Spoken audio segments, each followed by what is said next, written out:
What's good, everybody? My name's Devin A Burns. I also go by Doppla Glass. People know me, call me Dop. I'm a South Florida glass artist, hip hop artist, soon to be novelist, event thrower. I don't know what else, a couple other things, but mostly here to talk to you about glass tonight. First time on. Real grateful for the opportunity.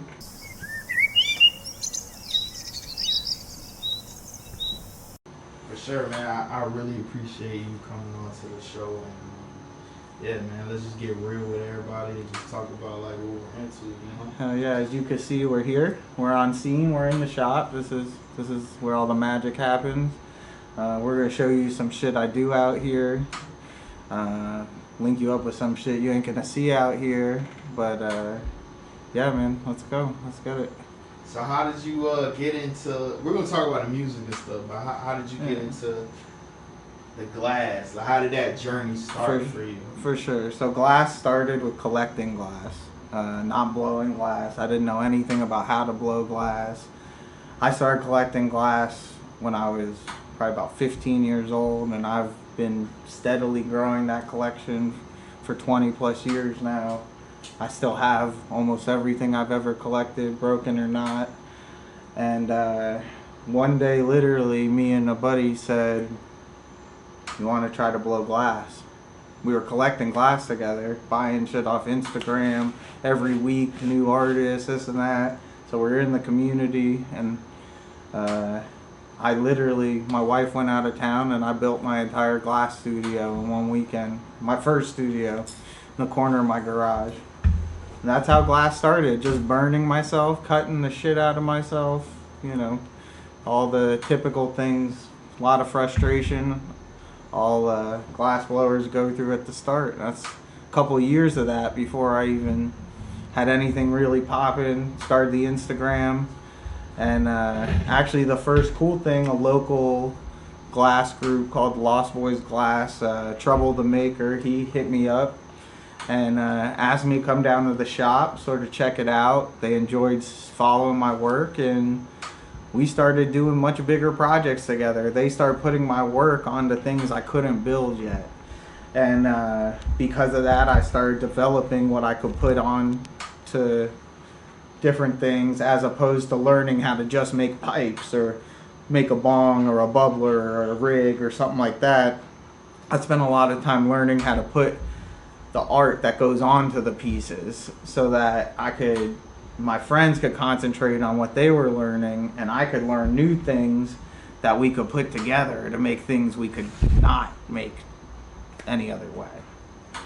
And that was almost 3 years ago now. I've been making work with them ever since. Trouble the Maker and I probably have over 100 of our signature storm pipes together. I got my name Doppla Glass in their studio, coming up with using Frick glass to make Doppler images. We're South Floridians, so I wanted something local that represented us. And every fucking year we got storm season, and that's what we're faced with. So that's where I developed Doppla Glass, the style, and since then I've literally just been learning new styles and putting a twist on them, my twist, which also included learning how to cut glass and facet and make gems and shit. Alright, so like somebody that is definitely passionate about this, like what made you just try and study everything and just try and do it your own way? Because like you created your own world with this, so like you're trying to go full throttle. Yeah, for sure. I mean, for me it was like I started to think of things because I was following so many glass artists on Instagram, which I had been plugged into, but it was like addictive for us when we were buying the glass and finding new artists. And when I started blowing glass, it was like a whole different side of it. And I started learning how artists did certain things, but also along that journey, I decided I didn't want to just like copy other techniques I had seen. Like, I really wanted to find what I cared about from the glass. And sort of the storm shit and the twisting of the glass is like these reoccurring images I find like in all over my life, in nature, when I'm freaking out hiking with my wife, when I'm growing the garden. I mean, plants will literally grow in the same spiral as the way I'm twisting the glass. And so it's really just, I started dreaming shit up and wanting to see it. I mean, like I explained to you earlier, like selling it has never been my focus. Like I'd love to sell some, just really to get more equipment and show more people what to do and how to do it and stuff like that. Like the love of it has always just been like seeing the next thing done. I mean, because most of my things have, they gotta get made on the torch, they gotta go to the kiln, and then once they're out of the kiln and finished, they gotta go all the way over here to the wheel, which you see on the film at some point. And then the wheel has got multiple stages, so it's gotta be done one side, then wait, clean, flip to the other side, do the other side. So it takes me, it's like this learning process, just each little thing coming out. And yeah, I mean, I'll sit on here thinking about what it's gonna look like off of there, and vice versa, and then it won't even come out like that, and it'll still be dope as fuck. Like, what is something you made that you're like just so proud about? I mean, the first thing I was ever super proud about is my personal shit, which is covered in we use cerium oxide. So that's like, if you look at a Doppler image of Hurricane Andrew, that's basically what it looks like. And yeah, I was here. I'm old. I was here for Hurricane Andrew, man. I lived through that. Like, I take pride in being like a South Florida local, like the things that go on down here, keeping the beach clean, being here for other people in storms. And I mean, a lot of people help each other out here through a lot of shit. So that's part of the art journey too, is like being in a local scene, collaborating with local people, not like chasing hype or getting out of town to people I know could improve, my sales or something like that. I'd rather build shit like local with people, and that's always been the path, Yeah, that's fire. How do you feel about like the scene just growing up, like you just understanding everything that you've been through and just what you want to impact? Sure. I mean, South Florida, I was part of the skater scene down here in the 90s, which was, you couldn't recreate it if you tried, and was amazing. I was never the best skater, but I was always out there busting my ass, sweating my fucking ass off, ripping my clothes, doing what I could, and just having fun with your boys. Like down here, that was a big focus of growing up down here, was having a group of friends. And then when I got into music, I mean, hip hop for me was never about fame or cool shit. It was about Wu-Tang shit. Like, it was about like you and your close homies, people you want to spit your random bullshit to, shit isn't even good. Like, and all of y'all growing together. And I rolled around with a group of 9 motherfuckers. We went to different towns. We threw parties. We did all kinds of shit. We never, went to the popular spot, this or that. We did our own thing. Where were we at? What were you asking me? That's some real shit. Oh yeah, then I fucking started Dab Earth, dude. And Dab Earth was we threw local events. I mean, local shows. Dab Earth still lives. Like, this is how the business that sells my glass now. But this was about like finding as many people as you could throw a show with as possible, and fucking throwing that show. And we did it over and over and over again. And I met a lot of amazing people down here through that, lived through a lot of experiences you just couldn't replicate without having the balls to do some shit. Because you're a person who's done shit like that. Like you gotta fucking believe in yourself to do anything, and you gotta go out there and do it. And this shit I've been slowly building up like a volcano. I feel like I told you before, like the glass, that was the origin story, but I did it because I was writing a book. And I could only write like 5 hours a day. Like, that was it. I'm dead, tapped out. But I can write 5 hours every day. All right, let's get into that, man. All right. Let's talk about the book. Like, how did that journey start for you? Because, like, somebody that does glass, and now you aspiring author? So the book shit started before anything. I was 4 years old. I told my mom I was gonna write a book one day. I will write a book one day. And my parents read a lot, and so I have read a lot. I actually ended up being a philosophy major in college. Like all I used to do was read and write shit. That's how I got into hip hop. It was the journey of writing all those lyrics and all that shit. And then I was just a little older, and I just felt like, regardless of what music was in my life, this was the first journey. And I had a 9 to 5. I was working at the Legal Aid Society, one of the best places in South Florida, man.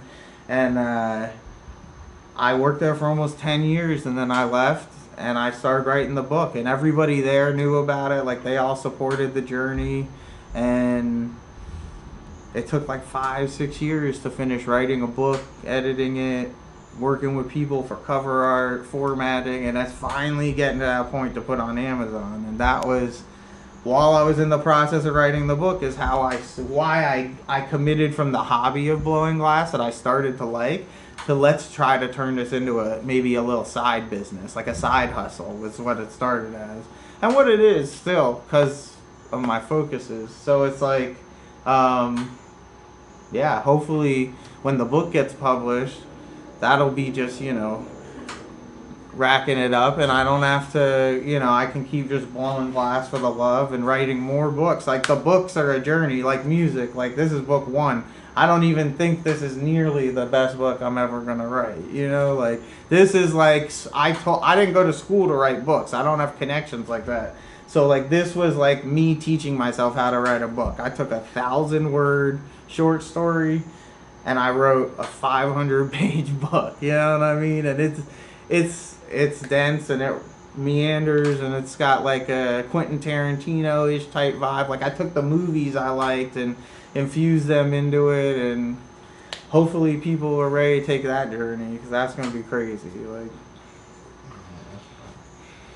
alright, damn, man. Like, how do you just look at 2 different crafts, like, as a passion, bro? How do you get the courage or the passion to do that? So the older I get, the more and more, the truest thing I believe in is you have to embrace who you are. Like, there are things you're going to look at or gravitate towards, and they're going to make you happy. They're going to light up the fucking things in your brain that you need to light up. It doesn't always have to be what somebody else thinks is right, or what's good or bad or this or that, but you have to fucking, like, focus on that at some point and say, am I gonna fucking just be stuck in this routine of a life, and I'm just gonna do my hobbies, and they're gonna be hobbies, or I'm gonna, go further and go all in, which is scary and sucks, and sometimes it just, bro, like, let me tell you, when you're 300 pages in a book that you're not nearly done with, but you don't necessarily know where it's going, it's intense.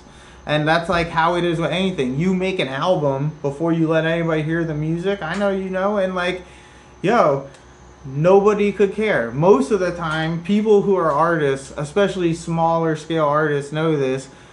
Your friends support and like your shit, but they don't do what you really need supporters and fans to do. And like, that's not saying that your friends should do that. You, as an artist, need to embrace the concept of like, finding the people who are passionate about the shit you're passionate about. When you're presenting your shit to other people who already like what you're doing, like glass has been like that for me, because I was a collector. So I went in like already interested in what was going on, and then I started making shit interesting, and that shit, it was easy to be like, bro, let me see what you made. Holy shit, look what I made. And people actually give a fuck then, because you're like, that reciprocal energy is what gets lost in this world, man. Like, alright, I thought about something like, how do you maintain your mental health? Like, just having like a passion, just being an artist. Like, what helps you get through the day? Like, so that's a deep question with me, and actually takes us to part of the whole art journey. Like, so when I would say I was at the most focus on music and nothing else, when I was probably right before I turned 30. It was like I thought like I was missing something, and I got to a point with my mental health where I was like burnt out. Music through my 20s have burnt me out, and it's bad. I've been working on an album that I cared about. I still to this day think is fire as fuck, underappreciated because I undersold myself. I never pushed it like I should have. I was burnt, and after being burnt from that and not like putting the necessary energy I knew should have gone into an album, my mental health went off a fucking cliff. Like, and I had struggles with, I mean, I'm an OCD individual anyways, like legitimately OCD. And, anxiety, fucking just like, I guess that you would almost call it a sense of worthlessness, like when all of a sudden the thing you've been working so hard on, you can't even get yourself to focus, to push. And it took me some years, and I think the glass really helped me get over that. Because a music, a book, these are all things that take a long time, and they take they take more than just your effort. Like, they literally, like, you need other people to be a part of that journey. I had to work on my mental health before I even really got too far into the book, before I learned about glass. I had to, start talking some shit out, taking myself more seriously, like changing this sort of waiting, procrastinating mindset that was literally driving me to a point of not doing anything. And once I figured that shit out, I just started embracing the little wins, man. When you're a creator, every little step is actually awesome. Like, every little thing you think of and then you get to is fire. Like, one verse, like one bar when you're writing a song. You don't need to feel like you didn't make it that day because you didn't finish the song. Like, that's what I really learned about writing. Writing is about sitting there and writing. Like, you are gonna have shitty days. Like, it is not gonna come out right. But if you keep going, like, you get to the good shit too, because it's like luck isn't luck. It's just a bunch of hard work that people don't understand. They just see like that end result, like, oh, that dude got lucky, and it's like even dudes you think got lucky probably worked their ass off to get to that point. So, anyways, I had to like start eating better, get my mental shit better in general, approach the world differently, stop thinking about I don't know, about failure as this like obstacle, and start embracing failure as like, that shit's almost your friend. That's like someone saying, do it better. That's alright, but do it better. And like, that's like that old school mentality that people used to push people to, where it was like, nah, that looks like shit. Like, you need to say to yourself, that looks like shit, but that's fire. I did it. It looked like shit. I made it. Next time I'll make it better. I mean, I teach my boys out here how to blow glass, and like, they all start at the same fucking zero. Nobody knows how to blow glass before they touch it. There is no fucking magically talented glass blower. People get there because they care about it and concentrate, but they go through this process of failure, and all of a sudden I can tell the ones who are going to figure it out because they embrace. They're like, oh, I failed, but next time you think if I do this or that, and you just watch them get better in front. You just watch anybody with that attitude get better in front of your eyes. I mean, it's crazy. Trust the world around you. Like, it's not just about believing in yourself. Like, believe that the people around you are there for reasons. You don't need the best of everything. Like, not for nothing, look at LeBron. His agent is like his boy. Like you need the people around you that love and care about you, and the people that you meet that embrace the shit you're doing, embrace them fucking back. Like don't think like, man, I'm gonna do it all by myself and then I'm gonna be the shit. People are gonna think I'm the shit, because you will do it all by yourself, and you will just have done it all by yourself. No one will fucking care. The people you do shit with are the people who care about the shit you do, and they're the ones who help that shit go into the world. Like, it is not just believe in yourself and push. You need to trust shit around you. Like, let the world happen, and it'll lead you the right fucking ways. That's fine. Yeah, and that was fire, man. I appreciate you so much, man. Come on here, bro. Oh, for sure. Like, we're gonna do some more stuff, bro, and like I respect everything you do.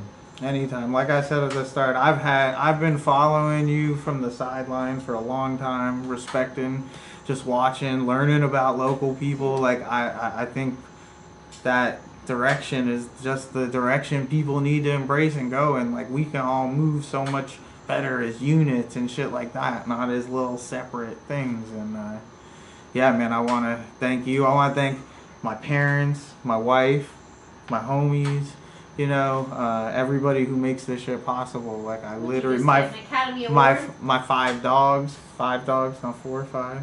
Yeah, you know, I gotta thank the people who matter. That's important. Love you. Yeah, that's the most important, man. You gotta let people know. Appreciate, you know, like people. Because we do that for them.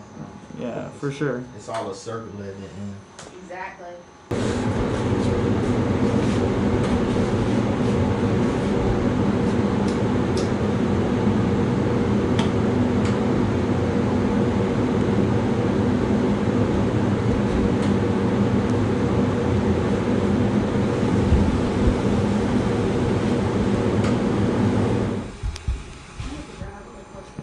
Yo, what's good, fam? It's your boy Devin A Burns.